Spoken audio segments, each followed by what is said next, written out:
মহাদেবের এমন একজন ভক্ত ছিলেন যার জন্য স্বয়ং যমরাজকেও মরতে হয়েছিল। কে সেই ভক্ত?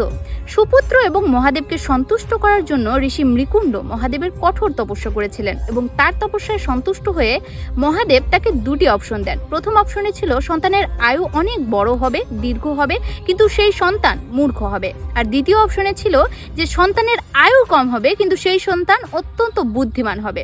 ঋষি মৃকুণ্ড দ্বিতীয় অপশনটা চুজ করে নেয় এবং এভাবেই জন্ম হয় ঋষি মার্কেন্ডেয়র।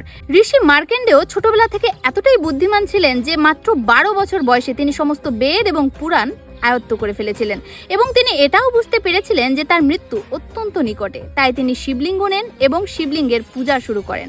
আর এভাবে চলতে চলতেই একদিন তার মৃত্যুর দিন চলে আসে আর যমদূত তাকে নিতে আসে, কিন্তু শত চেষ্টার পরেও তিনি ব্যর্থ হয়ে ফিরে যান, যার কারণে যমরাজ অত্যন্ত ক্রোধিত হয়ে নিজেই তাকে নিতে চলে আসেন। এবং যখন ঋষি মার্কেন্ডেয় যমদূতকে দেখতে পায় তখন তিনি আরো সজোরে শিবলিঙ্গকে চেপে ধরেন আর যমরাজ এতে ক্রোধিত হয়ে তাকে শিবলিঙ্গ সমেত নাগপাশে বেঁধে ফেলে। এটাতে মহাদেব অত্যন্ত ক্রোধিত হয় এবং সেখানেই প্রকট হয়ে যান।